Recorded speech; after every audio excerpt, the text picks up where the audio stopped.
Kim Chiu opisyal nang ipinakilala bilang bago at kauna-unahang ambassador, Kim Pao may bagong parangal.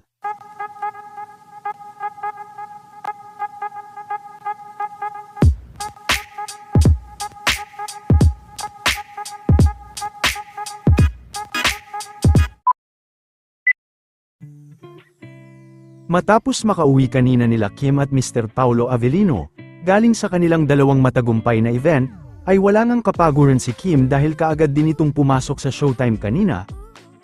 At matapos din sa Showtime, ay ngayong hapon naman naganap, ang opisyal na pag-reveal kay Kim bilang kauna-unahang brand ambassador ng Belize. Matatandaan nga na kamakailan lang ay nagkaroon ng photoshoot si Kim sa Belize.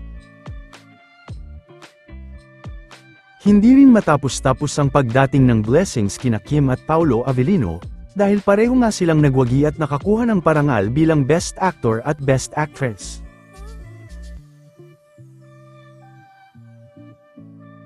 Patunay nga ang mga ito na marami ang nakakapansin ng kanilang husay, pagdating sa kanilang pag-arte. Kasama naman ni Kim ngayong hapon sa event ng Belize ang kanyang ate Lakam. Ang Belize din ay isang app kung saan ay pwede ngang makapagbayad gamit lang ang app na ito. So, okay na kaagad. Nabigyan na kaagad ako ng credit and all. So, yeah.